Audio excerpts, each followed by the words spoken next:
The moment that you need to do something and you can feel yourself hesitating and you can feel the excuses rolling in, count backwards to yourself, 5, 4, 3, 2, 1, and something weird will happen. I'm going to give you an alternative to the 5-second rule that I use, and I'd like you to try on for today. Rise and shine, it's espresso time. I wake up every morning. Espresso keep me going. I wake up every morning. So let's start your day off right together. Grab your coffee and sip on today's message from Mel Robbins. Also, if you want to learn how to have more confidence, check out my 254 series. It's free. The links to join are in the description below. You might want to get honest with yourself. Like, instead of doing this I want to be a millionaire, I want to do this. Do you really? Because you can make it happen. You actually can. Look at all the idiots that are making money. You can make money.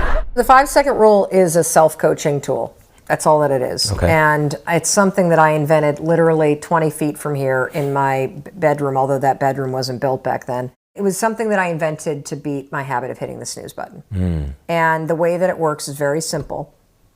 The moment that you need to do something and you can feel yourself hesitating and you can feel the excuses rolling in, count backwards to yourself, 5, 4, 3, 2, 1, and something weird will happen.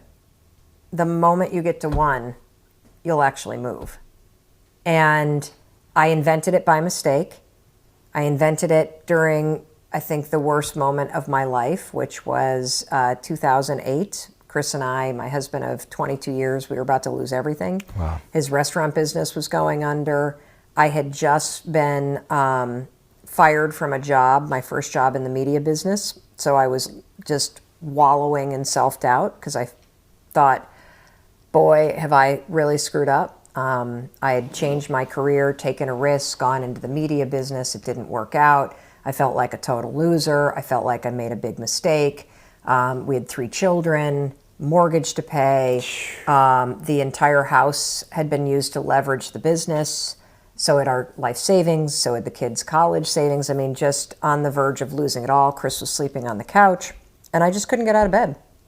And so I invented this thing, the 5-second rule, one night when I saw a rocket ship fly across a television screen at the end of a commercial, and it gave me this idea. And the idea was, I wonder if I launched myself out of bed so fast, I wonder if I could move fast enough that I could beat the self-doubt and anxiety that I felt every single morning when I would wake up.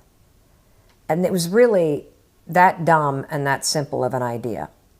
And for whatever reason, when the alarm went off that next morning, what happened is what happens to all of us all day long. Inspiration strikes, so the alarm goes off, and use the alarm clock as a metaphor for those moments when you know you should do something. And the alarm goes off, and what's interesting is most of us don't have a problem with what we need to do. It's how we make ourselves do the shit that's hard. So the alarm went off, and immediately my mind woke up, and my mind started spinning, as our minds do. And I started immediately thinking, like most of us do when the alarm goes off, I don't want to get up. It's cold. I don't want to face the day. I'm unemployed. And then the body starts to kind of get a little tense when anxiety comes in, or you start to feel overwhelmed about the shit you got to deal with. And I felt myself reaching for the snooze alarm like I always did. But that morning I went 5, 4, 3, 2, 1. And by the time I hit 1, I was standing up, and I was kind of freaked out because why would something so simple work? But I went on with my day.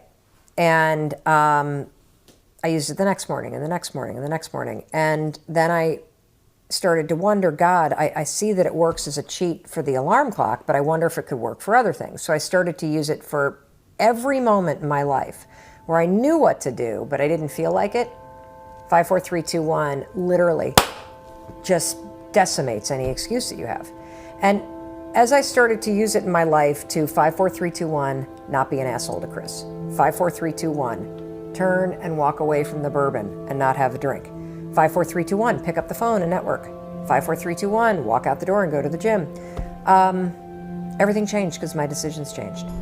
I'm going to give you an alternative to the 5-second rule that I use and I'd like you to try on for today, and it's this: self-love comes from doing hard things. If you do something when it's easy and you win, you might post about it on Instagram, but you know it's a fake win because it was easy. It doesn't count until it's hard.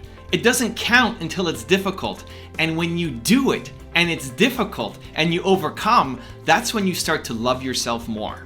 So the next time you're struggling with something difficult, you can try the 5-second rule, or you can try this. Tell yourself that you do difficult things, and then go do it, and then celebrate it. So right now I'm doing my Flex the X 18-day challenge, and I've got this calendar that I use for myself where Flex the X means every day you put the X on your calendar. And 18 days, why? Because the minimum number of consecutive days for a habit to form is 18 days. The average is 66, it takes up to 254, but the minimum number is 18 days. So I made this Flex the X calendar, and every day that I take on that challenge, I put an X. So I'm right now just starting my 18-day keto challenge. Keto only. This is hard for me. This is rough because I've been keto, but Saturday has always been my off day, my cheat day, my reward day, whatever you want to call it, where I eat butter tarts. My mouth is watering. Doritos, poutine, you know, all the good pizza, all the good stuff that I am not allowed to have on the keto diet. And so for 18 days, I'm doing it. Now I'm only 2 days in, and it's not quite Saturday yet. But in my head, I said, I'm gonna do this for 18 days. And the first thing that came back was, that's gonna be hard. Well, you know what? I do hard things. Evan Carmichael does difficult things.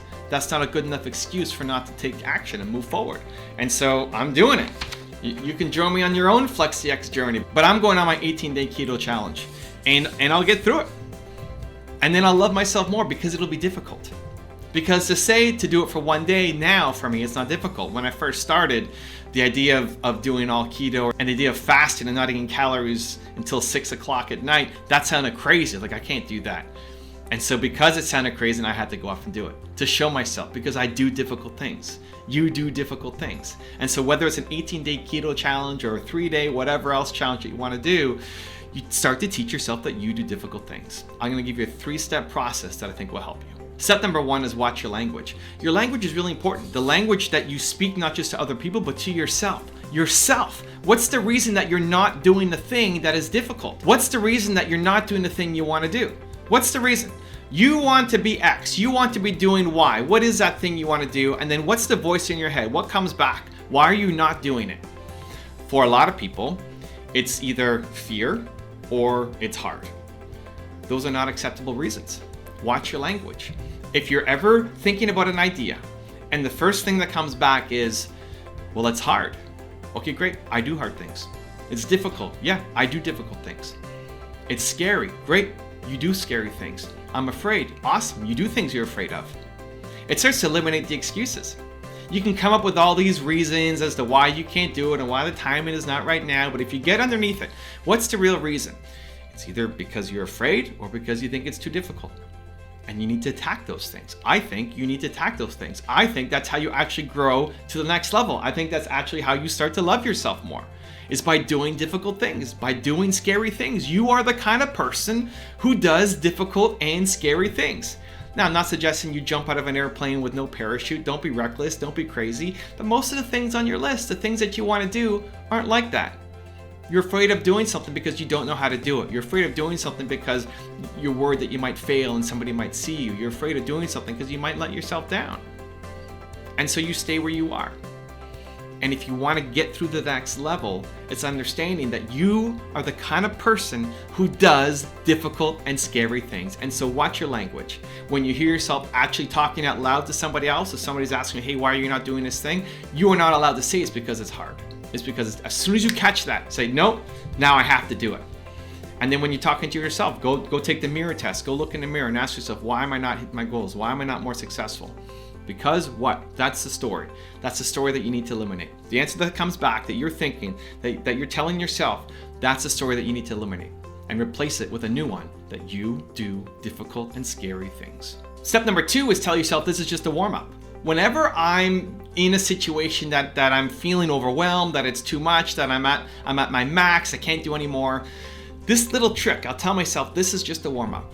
This is just a warm-up, and it works just as well in physical things. So if you're lifting weights or if you're running and you feel like you're out, you tell yourself this is just a warm-up. And what it does is it allows you to do a couple more. It allows you to go for another 30 seconds, another 60 seconds, another couple minutes by telling yourself this is just a warm-up. And it applies in business too. It applies in mental exercises too. When you feel spent, when you feel like you can't go anymore, when you feel like you've given it everything you can, you tell yourself this is just a warm-up.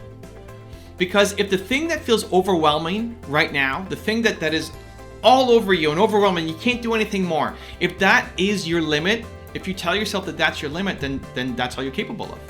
Then you can't grow beyond it. I think you can grow beyond it. I think that thing that feels so overwhelming is just a warm-up compared to what you are capable of. And so tell yourself, this thing, this struggle that I'm facing right now, this is just a warm-up for what I'm capable of. This thing will not define me. I am capable of so much more. And it's a little trigger, and what it does for you is put you in a state of resourcefulness instead of resourcelessness. When you feel overwhelmed and everything is out of control, you feel hopeless. You don't know what to do. But as soon as you say, this is just a warm-up, I am capable of more, it puts you in a resourceful state, and that allows you to solve the problem, and that allows you to stretch and grow, and now you're capable of doing a lot more. So tell yourself, the next time you feel overwhelmed, this is just a warm-up of what I am capable of. And then step number 3 is celebrate. Celebrate. When you do something difficult, pat yourself on the back, celebrate. Take it in. That emotional high from doing something difficult, even if you don't win at it, just the fact that you did it, that you tried, that if your fear is to make a video in public, that you go off and you make a video in public, even if you went out on the street corner and you vomited all over the floor and that was your video, I'm pumped for you because you tried it. Because if you keep getting back up and being proud of your effort and then celebrating it, you'll eventually crush it. Don't expect to be great the first time out. And that's where most of us are hard on ourselves. We're too hard on ourselves. That you expect to be great the first time out, and then when you aren't, you stop. Well, I tried it, I wasn't very good. No, you did the hard thing. And if you keep doing the hard thing, you will actually get better and you will eventually get results. And so you need to celebrate it. And this is probably something I don't do enough, to be honest. I don't celebrate outwardly enough. But it's more the inner dialogue for myself that I want to be proud of myself. I want you to be proud of yourself. I want you to look at your day before you sleep tonight and say, I was proud of my effort today. And recognize yourself for it. It doesn't have to be public, doesn't have to be an Instagram story or YouTube video or even talking to your spouse or your friends, just to yourself. Are you proud of yourself? Are you proud of what you did today? And if you ask yourself right now, I don't know what time it is you're watching this video, but ask yourself up until now, are you proud of what you've done today? And if not, good news, you still have time before you hit the pillow to make yourself proud. Do that every day. Your life will change.